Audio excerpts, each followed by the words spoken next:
तो आइए दोस्तों, बैलेंस शीट एक इम्पॉर्टेंट टॉपिक, उसको हम शुरू करते हैं। बहुत ही ज़्यादा मैं इम्पॉर्टेंट टॉपिक इसको समझूंगा, क्योंकि हमारी जो है फाइनेंशियल स्टेटमेंट में दो स्टेटमेंट बनती थी, इनकम स्टेटमेंट और पोजीशन स्टेटमेंट। इनकम स्टेटमेंट हमने सीख ली है, trading and profit and loss account दोनों हमने सीख लिया है। अब हम बनाएंगे पोजीशन स्टेटमेंट, यानी कि बैलेंस शीट को बनाएंगे। ये भी हमारी जो है ईयर की एंड पे बिजनेस की पोजीशन, फाइनेंशियल पोजीशन देखने के लिए बनाई जाती है। तो आइए इसे मोस्ट इंपॉर्टेंट टॉपिक को हम इस वीडियो में शुरू करते हैं। तो अगर आपको इस कंटेंट में इंटरेस्ट हो तो प्लीज़ मेरे चैनल को सब्सक्राइब कर दीजिएगा। ऐसे ही कंटेंट जो है फ्यूचर में भी मेरे इस चैनल पे आपको मिलेंगे। एग्जामिनेशन के क्वेश्चन पेपर प्रीवियस ईयर के वो सॉल्व कराए जाएंगे, कॉमर्स से रिलेटेड जो भी सब्जेक्ट है उनके लिए। तो चलिए आइए बिना टाइम वेस्ट किए इस वीडियो को शुरू करते हैं।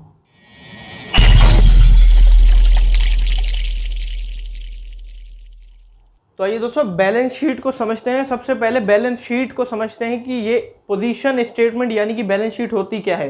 देखिए दोस्तों, पोजीशन स्टेटमेंट नाम से ही हमें पता लग रहा है कि ये बिजनेस की पोजीशन देखने के लिए एक स्टेटमेंट प्रिपेयर की जाती है। बैलेंस शीट जो है वो बिजनेस की पोजीशन देखता है, मतलब एक शीट है जिसके अंदर सारी बिजनेस की एसेट्स और लायबिलिटी आती हैं, जिससे हमें जो है बिजनेस को पोजीशन का पता लगता है कि किस पोजीशन पे आज बिजनेस खड़ा है। पोजीशन की अगर मैं बात कर रहा हूं तो मैं फाइनेंशियल पोजीशन की बात कर रहा हूं, ठीक है, कि बिजनेस की फाइनेंशियल पोजीशन कितनी है, कि आगे वो कितना चल सकता है, कितने उसके पास एसेट्स हैं यानी कि संपत्तियां, कितने उसके पास जो है लायबिलिटीज हैं, ठीक है। ये दोनों हमें जो है बैलेंस शीट से पता लगता है। इसमें सारी हमें जो है एसेट्स और लायबिलिटीज पता लग जाती है, जिससे हम एज्यूम कर लेते हैं कि हमारी बिजनेस की पोजीशन अच्छी है या बेकार है, हमें जो है कितनी डेवलपमेंट चाहिए और हम जो है कितनी डेवलपमेंट कर चुके हैं। ये सारी चीज़ें हमें जो है बिजनेस से पता लगता है। बैलेंस शीट से पता लगता है, बिजनेस से नहीं, बैलेंस शीट से जो है हमें ये पता लगता है। और साथ में हमारे जो इन्वेस्टर्स होते हैं, यानी कि हम जो है शेयर्स का पैसा चला रहे हों, लेकिन हम जो है अभी जो बैलेंस शीट सीख रहे हैं वो हम जो है सीख रहे हैं सोल प्रोप्राइटर या पार्टनरशिप की हम कह सकते हैं, ठीक है, ये उसकी बैलेंस शीट सीख रहे हैं। अगर शेयर होल्डर की बात कहीं तो कंपनी की जो बैलेंस शीट होती है उनका परफॉर्मा ही अलग होता है, उनके कंपनीज एक्ट में वो अलग एक बैलेंस शीट बनती है, इसमें जो है एक अलग बैलेंस शीट बन रही है। हम जो अब सीख रहे हैं वो सोल प्रोप्राइटर यानी कि एकल स्वामित्व वाले फर्म की और पार्टनरशिप के फर्म की, इनकी सीख रहे हैं, ठीक है। पार्टनरशिप में भी यही बैलेंस शीट बनती है, बट थोड़ा सा कुछ फर्क होता है, वो हम करेंगे जब पार्टनरशिप का मॉड्यूल करेंगे तब वो भी हम करेंगे। अभी आप जो है बैलेंस शीट पे ध्यान दीजिए। इसमें हमारे जो इन्वेस्टर्स होते हैं, मान लीजिए हमारे कोई जो भी इन्वेस्ट कर रखा हो, क्रेडिटर्स हो गए, सप्लायर जो हमारे हो गए, जिन्होंने हमारे बिजनेस में पैसा इन्वेस्ट कर रखा हो, उनको भी इंटरेस्ट होता है हमारी बैलेंस शीट देखने का कि आगे वो पैसा लगाएंगे कि नहीं लगाएंगे। तो इसलिए भी हम जो है बैलेंस शीट बनाते हैं, ठीक है। यहाँ हमारे दो साइड्स होते हैं, ठीक है। ये कोई अकाउंट नहीं है, डेबिट और क्रेडिट साइड इसमें नहीं होती, ये कोई अकाउंट नहीं है, ये एक शीट है, स्टेटमेंट है, ठीक है। तो इसके अंदर कोई भी साइड नहीं होती। राइट साइड और लेफ्ट साइड में आपकी जो है लायबिलिटीज लिखी जाती हैं, सारी बिजनेस की जो भी लायबिलिटीज होती हैं, ठीक है। यहाँ पे मैंने एग्जांपल दे रखा है लायबिलिटीज का, ठीक है। और मैं राइट साइड की बात करूँ तो राइट साइड में सारे हमारे बिजनेस के एसेट्स लिखे जाते हैं, ठीक है। इस साइड हमारे लेफ्ट साइड सारी लायबिलिटीज और राइट साइड हमारे सारे एसेट्स लिखे जाते हैं, क्योंकि जो भी आपको क्वेश्चन में एसेट्स गिवन हो तो आप एसेट साइड में बैलेंस शीट में लिख देंगे, और जो भी आपको लायबिलिटीज गिवन हो तो आप जो है लायबिलिटी साइड में उसको लिख सकते हैं। एसेट लायबिलिटी अमाउंट करके ऐसे जो है फॉर्मेट बनता है। अगर आप सिर्फ फॉर्मेट भी बना के आते हैं तो एक नंबर आपका फॉर्मेट में मिल जाता है आपको क्वेश्चन में। और फॉर्मेट में पूरे फॉर्मेट की बात करूं, पूरा लिखना ये भी होता है, बैलेंस शीट ऑफ कोई भी फर्म एज ऑन 31 मार्च या दिसंबर 31, ठीक है। एंडिंग पे बनाया जाता है, क्योंकि पोजीशन हम एंडिंग पे ही गिनते हैं, सारी पोजीशन हमें एंडिंग में ही पता लगती है, इसीलिए डेट का कॉलम बैलेंस शीट में नहीं होता, क्योंकि एंडिंग में बनाई जाती है, एक ही डेट होती है, बस ऊपर वो डलती है कि किस डेट को बनाई जा रही है, 31 मार्च या 31 दिसंबर। ये सारा इस चीज़ का जो है फॉर्मेट आपको ऐसा प्रिपेयर करना है। सिर्फ आप एग्जामिनेशन में यही फॉर्मेट बना के आते हैं, मान लीजिए आपको भगवान न करे ऐसा ना हो, आप सीखोगे तो होगा भी नहीं। अगर आपको नहीं पता कि लायबिलिटीज और एसेट्स में क्या लिखा जा रहा है तो सिर्फ फॉर्मेट का एक नंबर आपको वहाँ पे मिल जाता है, ठीक है। तो दोस्तों, उम्मीद है आप बैलेंस शीट का मतलब, हम बैलेंस शीट क्यों प्रिपेयर कर रहे हैं, इसका मतलब क्या होता है प्रिपेयर करने का, आप अच्छे से समझ गए होंगे। अब बात आते हैं नीड, यानी कि क्या ज़रूरत है हमें बैलेंस शीट बनाने की, ठीक है। नीड को समझते हैं। सबसे पहले prepare to measure the true financial position. बहुत पहले भी हमने ये चीज़ें पढ़ रखी थी, ठीक है। ये इसलिए बनाया जाता है, इससे हमें जो है ट्रू फाइनेंशियल पोजीशन बिजनेस की पता लग जाती है कि आखिर में एक सच्ची फाइनेंशियल पोजीशन बिजनेस की क्या है, क्योंकि बिजनेस के क्या एसेट है, बिजनेस की क्या लायबिलिटीज हैं। इससे हमें जो है अच्छे से पता लग जाता है कि हमारी पोजीशन कितना है, कितना आगे तक हमारा बिजनेस चल सकता है, ठीक है। सब कुछ हमें जो है इससे ट्रू पोजीशन हमें बिजनेस की पता लग जाती है। सेकंड आ जाता है सिस्टमेटिक प्रेजेंटेशन। ये एक जो है सिस्टमेटिक प्रेजेंटेशन है, बिजनेस के पास एसेट्स कितने हैं, बिजनेस के पास लायबिलिटीज कितनी है, सब इससे हमें पता लग जाता है, ठीक है। बिजनेस को देना कितना है, बिजनेस के पास है कितना, ठीक है, सब हमें पता लग जाता है। एक सिस्टमेटिक मैनर में सब चीज़ हमें जो है हमारे सामने होती है, हमें सब जो है पता लग जाता है। अगर वरना एक हिसाब से हमें ऐसे ढूंढने हो, वैसे ही हम जर्नल एंट्री से या लेजर अकाउंट से, ठीक है, यही तो प्रिपेयर होते हैं सबसे पहले। इससे हमें ढूंढने हो एसेट कितने हैं, तो भैया पेज घुमाते रहो, जर्नल एंट्री के पेज घुमाते रहो, लेजर के पेज घुमाते रहो कि हमारे पास एसेट्स कितने हैं, हमारे लायबिलिटीज जो है कितनी पे करनी है, तो पेज घुमाते ही रह जाएंगे। या ट्रायल बैलेंस देख लिया, ये एक सिस्टमेटिक मैनर में हमें जो है सब कुछ बता देगा, कितनी हमारी लायबिलिटीज हैं, कितनी हमारी एसेट्स हैं, ठीक है। तो इसलिए भी हम जो है बैलेंस शीट को प्रिपेयर करते हैं। थर्ड आ जाता है कंसर्न एंड ग्लांस। हम जो है अपनी फाइनेंशियल पोजीशन देखने के लिए तो बैलेंस शीट बनाते हैं। और दूसरा इसका तरीका ये होता है कि हम जो है अपने इंटरेस्टेड इन्वेस्टर होते हैं ना, उनके नज़र के लिए वो उनको भी जो है बैलेंस शीट को देखना होता है और कुछ डिसीजन लेना होता है, तो उनके लिए भी हम जो है अपनी फाइनेंशियल पोजीशन या पोजीशन स्टेटमेंट को तैयार करते हैं। उन्हें भी इंटरेस्ट होता है कि आगे वो अपना पैसा इन्वेस्ट करने के लिए, कुछ देखने के लिए बैलेंस शीट को, तो उनके लिए भी हम जो है बैलेंस शीट बनाते हैं। हमारे क्रेडिटर्स हो गए, हमारे इन्वेस्टर्स हो गए, ठीक है, तो इनके लिए भी हम बैलेंस शीट प्रिपेयर करते हैं। फिर आ जाता है डील विद कंसर्न और नोट। अगर वो देख लेते हैं बैलेंस शीट को, तो इससे उनका डिसीजन होता है कि आगे हमारे बिजनेस से वो डील करें कि नहीं करें, ठीक है। इन्वेस्ट हमारे बिजनेस में जितना पैसा उन्होंने इन्वेस्ट कर दिया है, आगे वो करना है कि उन्हें नहीं। क्रेडिटर जो हमारे सप्लायर होते हैं, हम परचेज करते हैं क्रेडिट पे उनसे, आगे उन्हें जो है क्रेडिट पे हमें परचेज देनी है कि नहीं, हमारा बिजनेस अच्छा काम कर रहा है कि नहीं, वो हमें जो है बैलेंस शीट से, हमें तो नहीं, हमारे जो इंटरेस्टेड इन्वेस्टर्स होते हैं उनको जो है अच्छे से पता लग जाता है। तो ये भी एक जो है मैं बोलूँगा कि हमें जो है ज़रूरत पड़ती है बैलेंस शीट के प्रिपेयर करने की। एक तो हमें भी पता लग जाता है कि हमारे पास एसेट्स और लायबिलिटीज़ कितनी हैं, हमारे इंटरेस्टेड इन्वेस्टर्स को भी हमारे पास उनको पता लग जाता है कि हमारे कितने एसेट्स हैं, हमारी कितनी लायबिलिटीज़ हैं, ठीक है। तो कॉलम देख के आपको पता लग गया होगा कि इसमें लायबिलिटीज़ आती हैं, इसमें जो है हमारे एसेट्स आते हैं। एसेट्स के एग्जांपल आप देख लीजिए, कैश हमारा एसेट होता है, ठीक है। अब एसेट भी हमारे जो है बहुत टाइप के होते हैं, क्लासिफिकेशन मैंने आपको अच्छे से पढ़ा रखा था एसेट में, आप अकाउंटिंग टर्म में हमने जो है एसेट्स की क्लासिफिकेशन पढ़ा हुआ था। आगे एक और वीडियो आएगी जिसमें हम जो है क्लासिफिकेशन ऑफ एसेट्स और लायबिलिटीज़ पढ़ेंगे, ठीक है। उसमें आपको सारा कुछ पता लग जाएगा कितने टाइप के एसेट होते हैं, कितनी टाइप की लायबिलिटीज़ होती हैं। वैसे हमने जो है अकाउंटिंग टर्म्स जब हमने की थी, उसमें मैंने अच्छे से आपको पढ़ा रखा था कि हमारे पास एसेट्स कितने होते हैं। देखिए एसेट्स ज़्यादातर जो है बैलेंस शीट में दो टाइप के आते हैं, फिक्स एसेट और करंट एसेट। करंट एसेट वो जो मतलब कि 6 महीने 2 महीने के लिए जो है वैलिडिटी है, जैसे कि कैश हो गया, कभी हमारे पास है 1 महीने पे है तो दूसरे महीने में नहीं है। बैंक हो गया, ठीक है, इन्वेस्टमेंट हो गया। और दूसरा हमारा जो है एसेट आता है फिक्स एसेट, जो लॉन्ग टर्म के लिए होते हैं, 1 साल के बाहर भी चल जाए, जैसे कि फर्नीचर, ठीक है, फर्नीचर हो गया, मशीनरी हो गया, बिल्डिंग हो गया, ठीक है। BR बिल रिसीवेबल वो हमारे 1 महीने के लिए 2 महीने के लिए भी हो सकता है, ठीक है, उसके बाद कैश में बदल जाएगा, तो हमारा करंट एसेट हुआ, ठीक है। और डेटर जैसे हो गया, वो भी हमारा करंट एसेट हुआ, 1-2 महीने में वो पैसा चुका देगा तो एसेट खत्म, ठीक है। प्रीपेड मतलब कि एडवांस, ये भी हमारा एसेट होता है। कोई भी एडवांस एक्सपेंस हमने जो है पे कर रखा हो, ठीक है, तो एडवांस हम 1-2 महीने के लिए तो करते हैं, साल का तो करेंगे नहीं, ठीक है। तो ये हमारा जो है करंट एसेट कहलाएगा। 2 टाइप के एसेट मैंने आपको बताया, करंट एसेट और फिक्स एसेट। और 2 टाइप की लायबिलिटी भी होती है, शॉर्ट टर्म और लॉन्ग टर्म। शॉर्ट टर्म कम समय के लिए, जो शॉर्ट समय के लिए होती है 1 साल के अंदर, और लॉन्ग टर्म 1 साल के बाद, ठीक है। 2 टाइप की हमारी लायबिलिटी होती है। लोन जैसे हो गया वो लॉन्ग टर्म लायबिलिटी है, क्रेडिटर शॉर्ट टर्म लायबिलिटी है भाई, वो 1-2 महीने में हम उन्हें पैसे भी पे कर देंगे। बिल पेबल वो भी शॉर्ट टर्म लायबिलिटी है, 1-2 महीने में पैसे भी पे कर देंगे अगर कोई बिल पेबल हो, ठीक है। और अपना कैपिटल वो लॉन्ग टर्म लायबिलिटी है। अब आप बोलोगे कि भैया कैपिटल लायबिलिटी कैसे हुई, कैपिटल तो हमारा ही पैसा हुआ कि बिजनेस में लग गया। देखिए दोस्तों, मैंने आपको एक कॉन्सेप्ट पढ़ाया था, बिजनेस एंटिटी कॉन्सेप्ट, जिसके अंदर बोला गया था कि एक बिजनेस को और एक इसके ओनर को, दोनों को सेपरेटली हमें ट्रीट करना है। तो अगर दोनों सेपरेट हो गए, ठीक है, ये बिजनेस हो गया, ये ओनर हो गया, तो ये ओनर जो है बिजनेस में अगर पैसा लगाता है तो बिजनेस के लिए वो चीज़ लायबिलिटी हुई ना, बिजनेस को वापस उसे देना है। तो इसीलिए कैपिटल भी जो है हमारे बिजनेस की लायबिलिटी है, जो कि लॉन्ग टर्म लायबिलिटी हमारी होती है, ठीक है।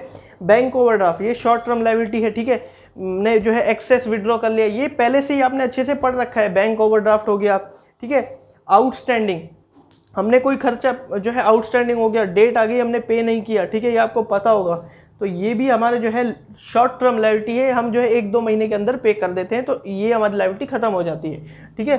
तो 2 टाइप की जो है लायबिलिटी होती है। अब बैलेंस शीट को प्रिपेयर करने के लिए क्या होता है, 2 हमें जो है ऑर्डर दिए होते हैं, 2 ऑर्डर में हमें जो है बैलेंस शीट को प्रिपेयर करना होता है, जो कि आपके सिलेबस में है, ठीक है।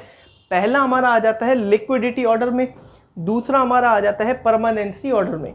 लिक्विडिटी ऑर्डर में मतलब कि उसके अंदर सबसे पहले जो है एसेट्स के कॉलम की मैं बात करूं तो सबसे पहले करंट एसेट लिखे जाते हैं। करंट एसेट मींस कैश हो गया, बैंक हो गया, बिल रिसीवेबल हो गया, डेटर हो गया, प्रीपेड हो गया, ठीक है। सबसे पहले करंट एसेट लिखे जाते हैं, फिर हमारे उसके अंदर कौन से एसेट, फिक्स एसेट लिखे जाते हैं नीचे। 2 ऑर्डर मैंने बताए।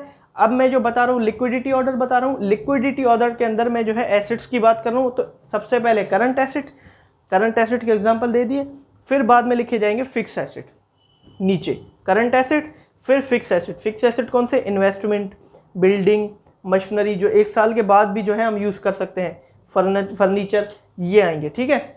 फिर लायबिलिटी की बात करें, यहाँ लायबिलिटीज़ आ गई, तो लायबिलिटीज़ में अगर लिक्विडिटी ऑर्डर की बात करूँ तो सबसे पहले लायबिलिटीज़ में शॉर्ट टर्म लायबिलिटीज़ आएंगी, जो कम समय वाली लायबिलिटीज़ हैं, creditor, bill payable, outstanding, bank overdraft, ये सबसे पहले आएंगी।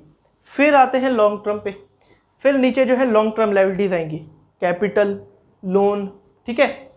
ये हमारा हो गया लिक्विडिटी ऑर्डर। लिक्विडिटी ऑर्डर के अंदर ये आप जो है यहाँ पे नोट कर सकते हो कि ऐसे जो है लिखा जाएगा। लिक्विडिटी मतलब कि जो एक एसेट जल्दी, एसेट या लायबिलिटी जल्दी कैश में कन्वर्ट हो जाए, तो भाई वो तो करंट एसेट ही है या शॉर्ट टर्म लायबिलिटी है जो कैश में कन्वर्ट हो जाएंगी, जो खत्म जल्दी हो सकती हैं, तो यही 2 है, ठीक है, लिक्विडिटी ऑर्डर में। तो इसीलिए मैंने आपको बोला कि करंट एसेट पहले आएंगे, फिक्स एसेट बाद में आएंगे, शॉर्ट टर्म लायबिलिटी पहले आएंगी, लॉन्ग टर्म लायबिलिटी बाद में आएंगी।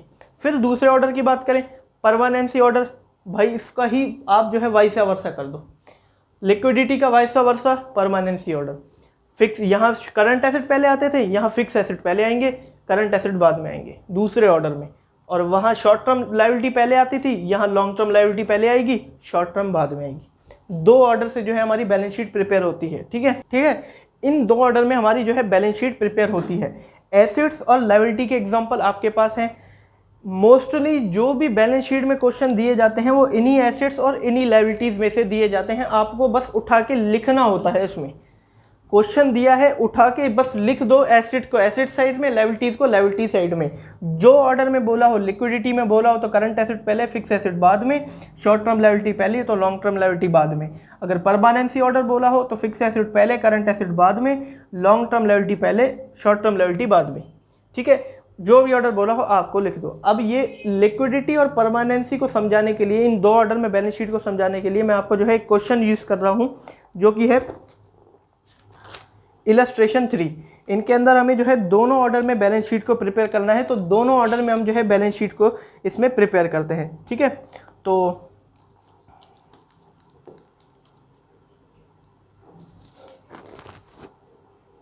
यहाँ पे जो है मैं इलस्ट्रेशन 3 आपको करा रहा हूँ इस बैलेंस शीट को समझाने के लिए। तो वैसे बैलेंस शीट इतनी मुश्किल है नहीं, बस एसेट्स और लायबिलिटीज लिखनी होती है। उम्मीद है आप समझ गए होंगे। बाकी मैं अभी क्वेश्चन करूँगा तो आपको जो है अच्छे से समझ में आ जाएगा, ठीक है। तो स्क्रीन पे आपको इलस्ट्रेशन 3 दिख रहा होगा। From the following balances given below, हमें जो है नीचे बैलेंसेज कुछ गिवन है। Prepare balance sheet of MS Bharat and brothers as on 31 December 2014, मतलब कि 31 दिसंबर 2014 को हमें जो है, मैं लिख देता हूँ यहाँ पे 2014, और मार्च हटा के मैं यहाँ लिख देता हूँ क्या, 31 दिसंबर, और फॉर्म का नाम है MS Bharat and brothers, MS Bharat and brothers मैंने यहाँ पे लिख दिया, ठीक है। हमें जो है 2 ऑर्डर में यहाँ पे बनानी है, लिक्विडिटी ऑर्डर और परमानेंसी ऑर्डर। तो मैं पहला ऑर्डर जो है ले लेता हूँ, कौन सा, लिक्विडिटी ऑर्डर में। यहाँ पे मैं बैलेंस शीट बना लूँ। लिक्विडिटी ऑर्डर में अभी क्या क्या करना है मुझे, सबसे पहले करंट एसेट लिखने हैं, फिर fix asset, short term liability पहले लिखनी है, लॉन्ग टर्म लायबिलिटी बाद में लिखनी है, ठीक है। तो चलिए पहले लिक्विडिटी ऑर्डर में हम बढ़ते हैं। तो सबसे पहले क्वेश्चन में आप देख सकते हैं हमें कैपिटल गिवन है, कैपिटल लायबिलिटी है हमारी, ठीक है। लेकिन वो कौन सी लायबिलिटी है, लॉन्ग टर्म लायबिलिटी। तो सबसे पहले शॉर्ट टर्म आएगी, तो ये तो लिखेंगे नहीं हम। Loan from bank long term liability है भैया, हमने बैंक से जो है लोन लिया है, वो लॉन्ग टर्म लायबिलिटी है, वो नहीं आएगी। कैश इन हैंड, कैश हमारा एसेट है, आप देख सकते हैं यहाँ पे, लेकिन वो कौन सा एसेट है, करंट एसेट है। तो लिक्विडिटी ऑर्डर में करंट एसेट पहले आ सकता है, तो मैं लिख देता हूँ cash in hand. Balance sheet को प्रिपेयर करने के लिए आपको एसेट्स और लायबिलिटी की अच्छी नॉलेज होनी चाहिए कि कौन सा एसेट है कौन सी लायबिलिटी है। आप गूगल करेंगे तो बहुत से एग्जांपल आपको जो है एसेट्स और लायबिलिटी के मिल जाएंगे। ठीक है, तो कैश इन हैंड 2500। ठीक है, फिर दूसरा गिवन है कैश एट बैंक, तो ये भी हमारा एसेट है, करंट एसेट ही है, तो आ सकता है सबसे पहले कैश एट बैंक। फिर हमें गिवन है closing stock. Closing stock is our asset. Closing stock asset होता है, बट ओपनिंग नहीं, क्लोजिंग स्टॉक हमारा जो है बैलेंस शीट में आता है, वो एसेट है। ठीक है, तो क्लोजिंग स्टॉक जो है वो हमारा करंट एसेट ही है। ठीक है, बाद में हमारे जो है उसको बेच के हम कैश में बदल सकते हैं, 2-3 महीने में, साल तो लगेगा नहीं, तो क्लोजिंग स्टॉक भी हमारा जो है पहले आ सकता है। फिर हमें गिवन है sundry creditors. Sundry creditors liability है, कौन सी लायबिलिटी है, शॉर्ट टर्म लायबिलिटी है। ठीक है, बाद में हम जो है पे करके उस लायबिलिटी को ख़त्म कर सकते हैं 1-2 महीने के अंदर, साल 2 साल नहीं लगते। तो short term liability liquidity order में आ सकती है पहले, तो मैं सन्ड्री क्रेडिटर को लिख देता हूँ। फिर हमें दूसरी साइड आते हैं तो सन्ड्री डेटर गिवन है। सन्ड्री डेटर जो है हमारा सन्ड्री डेटर गिवन है 24,000 रुपये का। सन्ड्री डेटर हमारे एसेट्स है, कौन से एसेट्स हैं, करंट एसेट्स हैं, तो करंट एसेट्स सबसे पहले आ सकते हैं। अगर आपको ये चीज़ नहीं पता कि करंट एसेट, ज़्यादा आपको जो है नॉलेज नहीं है करंट एसेट्स फिक्स एसेट्स की, तो अगली इससे एक वीडियो आएगी classification of assets and liabilities, उसमें अंदर टाइप्स मैं आपको बताऊंगा एसेट्स के और लायबिलिटीज़ के, तब आपको जो है बहुत ही अच्छे तरीके से ये चीज़ बैलेंस शीट समझ में आ जाएगी। अब आप बैलेंस शीट पे ज़्यादा ध्यान दो, बैलेंस शीट को समझो। क्लासिफिकेशन आपको अगली वीडियो में आएगी, तब हम जो है इसके बाद बैलेंस शीट को प्रिपेयर करेंगे, आपको अच्छे से चीज़ें समझ में आ जाएंगी, मैं क्वेश्चंस करवाऊंगा आपको इस चीज़ के। फिर हमारा जो है अगला बैलेंस गिवन है बिल पेबल का।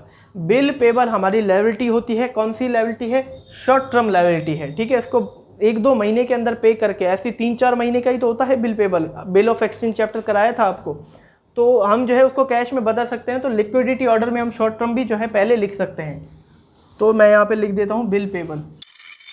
अगला हमें बैलेंस गिवन है ड्राइंग्स का। ड्राइंग्स जो होती हैं वो हमारी कैपिटल में से माइनस होती हैं। ठीक है, आती तो बैलेंस शीट में है, बट कैपिटल में से माइनस होती हैं, तो ये लॉन्ग टर्म लायबिलिटी से माइनस हो रही है, तो मतलब बाद में हम जो है इसको लिखेंगे।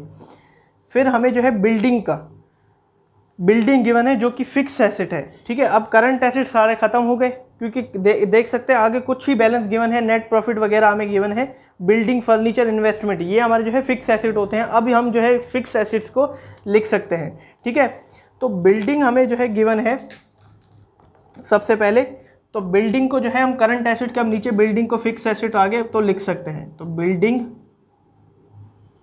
कितने की है, बिल्डिंग 25,000।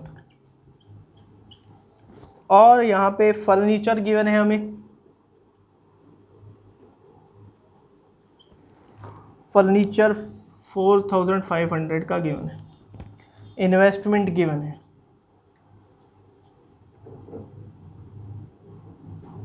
इन्वेस्टमेंट 15,000।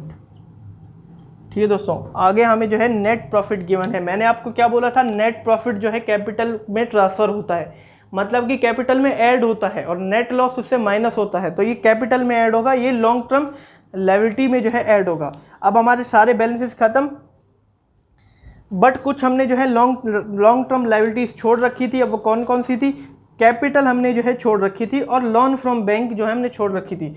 तो लॉन्ग टर्म लायबिलिटी बाद में आती है, तो हम बाद में जो है लॉन्ग टर्म लायबिलिटी लिख देते हैं।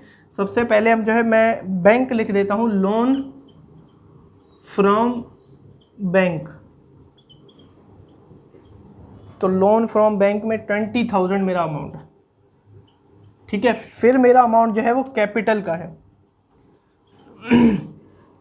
कैपिटल, और इसका अमाउंट जो है मैं इनर कॉलम में लिखूंगा, क्योंकि इसमें जो है मुझे ऐड और सब्ट्रैक्ट करना है। ऐड क्या करना है, नेट प्रॉफिट, सब्ट्रैक्ट करना है ड्राइंग, दोनों गिवन है। जब भी कोई ऐड और सब्ट्रैक्ट करना हो तो उसका अमाउंट आप इनर कॉलम में लिखेंगे। तो सबसे पहले मैं जो है नेट प्रॉफिट को ऐड कर लेता हूँ। नेट प्रॉफिट हमें क्वेश्चन में गिवन है 21,500, तो प्लस नेट प्रॉफिट 21,500, इसको करेंगे तो 71,500 हमारा अमाउंट आता है, ठीक है। हाँ 71, तो 71 और ड्राइंग्स हमें गिवन है कितनी 6,000 की, तो वो माइनस कर देंगे। ड्राइंग्स हमेशा कैपिटल में से माइनस होती हैं, और ड्राइंग्स हमें गिवन है 6,000 की, और अगर मैं इसको 6,000 निकालता हूँ तो 65,500 मेरा अमाउंट निकल के आता है।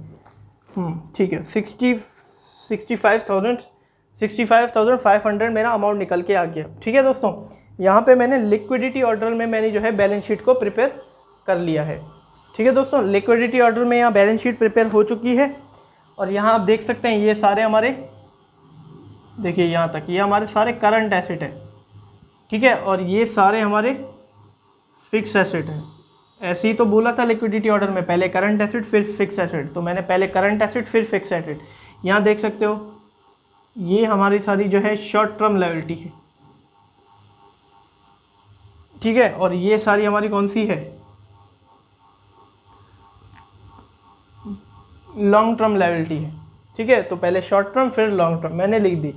अब बैलेंस शीट की खासियत क्या होती है, इस दोनों का अमाउंट जो है सेम आता है, दोनों कॉलम का अमाउंट सेम आएगा, तभी हम जो है समझेंगे कि हमारी बैलेंस शीट बिल्कुल ठीक है। तो इसके लिए मैं जो है कैलकुलेटर का यूज़ कर लेता हूं, और सारे दोनों अमाउंट टैली होंगे तो हमारी बैलेंस शीट बिल्कुल ठीक होगी। तो सबसे पहले मैं एसेट्स को टैली करता हूं, 2500, 12,800, 24,700, 24,000, 25,000, 4,500, 15,000।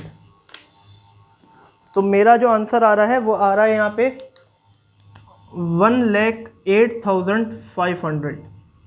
ठीक है, एसेट्स हमारा आ गया 1,08,500। अब बारी लायबिलिटी की, 15,000 प्लस 8,000 प्लस 20,000 प्लस 65,500, तो 1,08,500 मेरा यहाँ पे आंसर आ गया। तो इसका मतलब मेरी बैलेंस शीट टैली कर रही है, तो इसका मतलब मेरा क्वेश्चन बिल्कुल ठीक गया है। तो बैलेंस शीट की यही एक खूबसूरती है कि दोनों का बैलेंस हमारा टैली हो गया, तो मतलब बैलेंस शीट हमने सही बनाई है। इसके अंदर कोई बैलेंस निकालने की हमें ज़रूरत नहीं होती, ये हमारी जो है लायबिलिटीज़ और एसेट्स को दिखाता है, और दोनों हमेशा टैली करती हैं। ठीक है, अब हमारा लिक्विडिटी ऑर्डर हो गया। अब हम बनाते हैं कौन से ऑर्डर में, परमानेंसी ऑर्डर में। इसी चीज़ को हम किस में बनाएंगे, परमानेंसी ऑर्डर में। इसका मतलब कि बिल्डिंग फर्नीचर इन्वेस्टमेंट पहले आएंगे, cash bank closing stock sundry debtor बाद में आएंगे, सन्ड्री क्रेडिटर्स और बिल पेबल पहले बाद में आएंगे, और लोन कैपिटल ड्राइंग वगैरह ये सब जो है हमारे पहले आएंगे। ठीक है, रेसिप्रोकल पूरा। आइए इसको जो है बनाते हैं। सबसे पहले आप इस चीज़ को जो है नोट कर लीजिए। तो अब हम इसको बनाएंगे कौन से ऑर्डर में, परमानेंसी ऑर्डर में। ठीक है, अब हम इसको बनाएंगे परमानेंसी ऑर्डर में। तो फर्म का नाम वही रहेगा क्योंकि वही क्वेश्चन है हमारा, ठीक है, और डेट भी वही रहेगी। परमानेंसी ऑर्डर में हम इसको क्रिएट करते हैं। Capital is a long term liability है, तो परमानेंसी ऑर्डर में लॉन्ग टर्म लायबिलिटी पहले आ सकती है, तो कैपिटल में लिख देता हूँ। अब कैपिटल को मैं किस में लिखूंगा, इनर कॉलम में, क्योंकि आगे अभी हमने क्वेश्चन किया तो उसमें नेट प्रॉफिट और ड्राइंग गिवन था हमें, तो वो हमें ऐड और माइनस करना है 50,000। तो दो कॉलम में यहाँ पे छोड़ देता हूँ, यहाँ से मैं स्टार्ट करूँगा। ठीक है, loan from bank, long term liability permanency order में पहले आ सकती है। Loan from bank 20,000। Cash in hand is a current asset जो है पहले नहीं आता, पहले फिक्स एसेट आएगा, तो इसको छोड़ देते हैं।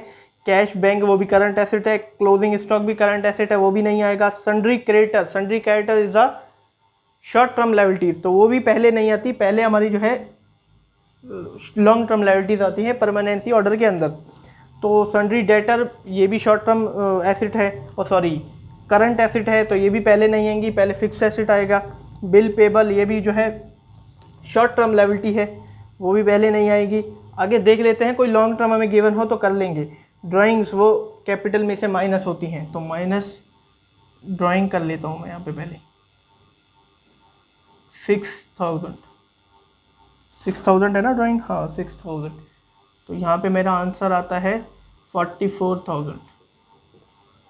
ठीक है, आगे हमें जो है बिल्डिंग फर्नीचर इन्वेस्टमेंट गिवन है जो कि फिक्स एसेट है, तो पहले वो लिख लेते हैं दोनों। Building furniture investment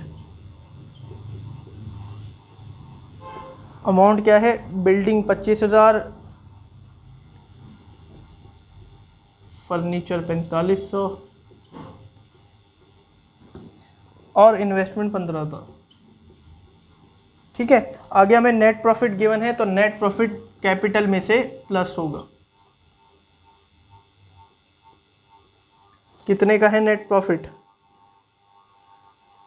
21,500।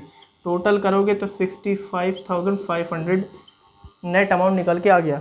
तो ऐसे ही सबसे पहले हमने लॉन्ग टर्म लायबिलिटीज ढूंढी और फिक्स एसेट ढूंढे और वो लिख दिए। अब जो भी बचा होगा वो करंट एसेट होगा और शॉर्ट टर्म लायबिलिटी होगी। तो क्या क्या हमने छोड़ा, कैपिटल लिख दिया, लोन फ्रॉम बैंक लिख दिया, कैश छोड़ दिया था, कैश करंट एसेट है तो नीचे आ सकता है वो, तो कैश इन हैंड कितने का है, 2500। ठीक है, फिर कैश एट बैंक वो भी आ सकता है, करंट एसेट है। कैश एट बैंक कितने का है, 12,800। क्लोजिंग स्टॉक गिवन है वो भी आ सकता है, करंट एसेट है। कितने का है, क्लोजिंग स्टॉक हमारे पास 24,700 का है, 24,700 लिख दिया। सन्ड्री क्रेडिटर्स ये आ सकता है, शॉर्ट टर्म लायबिलिटी है, सन्ड्री क्रेडिटर्स, बाद में मैं लिख रहा हूँ short term liability 15,000। Sundry debtors current asset है। उम्मीद है एसेट की जगह एसेट को, लायबिलिटी की जगह लायबिलिटीज, उम्मीद है आप समझ गए होंगे बहुत ही अच्छी तरीके से। 24,000। Bills payable short term liability है, 8,000 का।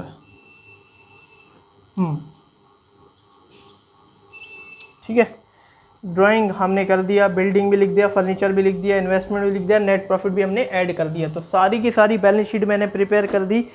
वही सेम अमाउंट मैंने जो है, जो मैं अभी अभी बनाया वही सेम अमाउंट मैंने पुट करे, बट किस ऑर्डर में, परमानेंसी ऑर्डर में। मतलब फिक्स एसेट पहले, करंट एसेट बाद में, लायबिलिटीज लॉन्ग टर्म लायबिलिटीज पहले, शॉर्ट टर्म लायबिलिटीज बाद में। अब देख सकते हैं यहाँ पे फिक्स एसेट है, ये पहले लिख दिए, करंट एसेट है बाद में लिख दिए। ये देख लो आप कौन सी लायबिलिटीज हैं ये, हाँ ये सारी है, रुको, ये शॉर्ट टर्म लायबिलिटीज हैं, सॉरी लॉन्ग टर्म लायबिलिटीज हैं ये सबसे पहले, फिर शॉर्ट टर्म लायबिलिटीज। ठीक है, तो अमाउंट्स वही हैं। अगर मैं इसकी भी कैलकुलेशन करता हूं तो मेरा अमाउंट टैली करा जैसे अभी पिछले किया था, तो इसका भी जो है आंसर 1,08,500 ही आएगा दोनों का। ठीक है दोस्तों, दोनों ऑर्डर में मैंने आपको जो है बैलेंस शीट बना के दिखा दी कि बैलेंस शीट कैसे प्रिपेयर होती है, तो आपको अच्छे से समझ में आ गया होगा। इस साइड लायबिलिटीज, इस साइड सारे एसेट्स लिखे जाते हैं और दोनों अमाउंट हमारे टैली करते हैं। नेट प्रॉफिट कैपिटल में ऐड होता है, ड्राइंग माइनस होती है। नेट प्रॉफिट कहाँ से निकलता है भैया, हमने अभी अभी निकाला था प्रॉफिट एंड लॉस अकाउंट में, ये चीज़ मत भूलना। ठीक है, तो वो यहाँ पे ऐड होगा। ठीक है, ये तो आपको क्वेश्चन में गिवन था, आगे आपको क्वेश्चन में नहीं गिवन होगा, आपको खुद निकालना पड़ेगा प्रॉफिट एंड लॉस अकाउंट से और वही ऐड करना पड़ेगा। और बैलेंस शीट का एग्जामिनेशन में ध्यान रखिएगा, दोनों ऑर्डर में आप बनाइएगा, ऐसे मिक्स कुछ मत बनाइएगा। ऐसे ना हो कि आप सबसे पहले फिक्स एसेट लिख दो फिर current asset, fix asset current asset, current asset current asset, fix asset, ऐसे करके लिख देना मत। पहले फिक्स एसेट या तो फिर करंट एसेट, या तो पहले करंट एसेट या तो फिक्स एसेट। ऑर्डर का आप अच्छे से ध्यान रखिएगा एग्जामिनेशन में। बट अगर आपको जो है कहीं अगर मान लीजिए लेट हो गई हो एग्जामिनेशन में, आप लास्ट में बैलेंस शीट का क्वेश्चन कर रहे हो, तो आप मिक्स लिख के आ सकते हैं, ज़्यादा नंबर नहीं कटेंगे, एक हाफ मार्क्स आपका ऑर्डर में कट सकता है। बट मेन आपका जो है एसेट्स और लायबिलिटीज़ देखेंगे कि कैसे उन्होंने नेट प्रॉफिट निकाल के आपने ऐड करा है, एग्जामिनर यही देखेगा। ऑर्डर अगर आपने कर लिया तो शायद आपको 1 मार्क एक्स्ट्रा मिल जाए ऑर्डर पे कि आपने पूरा ऑर्डर पे लिखा है। ठीक है, तो ऑर्डर का भी ध्यान रखिएगा एग्जामिनेशन में। और ये जो बड़े क्वेश्चन है जिसमें trading and profit and loss account और बैलेंस शीट भी बनती है, ये सबसे पहले करने की कोशिश करिएगा। तो धन्यवाद दोस्तों मेरी वीडियो का एंड तक देखने के लिए। उम्मीद है आप बैलेंस शीट को बहुत ही अच्छी तरीके से समझ गए होंगे। अगली वीडियो जो है क्लासिफिकेशन ऑफ एसेट्स और लायबिलिटीज़ पे आएंगी, जिसमें आपको जो है long term liabilities, short term liabilities और आगे की जो लायबिलिटीज़ होती है, fix asset, current asset, non tangible assets, tangible assets, ये सब आपको जो है अच्छे से पता लग जाएगा। तो आपको बैलेंस शीट बनाने में कोई जो है दिक्कत नहीं होगी। आप अगर इस चीज़ के क्वेश्चन करते रहोगे जिसके अंदर पूरे कॉन्सेप्ट्स होंगे, तो आपको जो है बैलेंस शीट देखते ही पता लग जाएगा कि फिक्स एसेट कौन सा है, करंट एसेट कौन सा है। स्टार्टिंग में थोड़ी दिक्कत होती है, मैं मानता हूँ, बट करते करते ये जो चीज़ आ जाती है।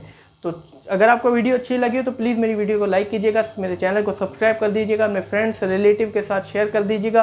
कंटेंट आप खुद मेरा देख सकते हैं कि ऐसा कंटेंट आपको NIUS के यूट्यूब पे तो कहीं मिलने नहीं वाला। इतना ब्रीफली आपको जो है, इतना डिटेल में कोई नहीं समझाने वाला। तो प्लीज़ इसी वजह से मेरे चैनल को ज़रूर से ज़रूर सब्सक्राइब करें, अपने फ्रेंड्स को शेयर करें। तो चलते हैं हम भी। Have a nice day.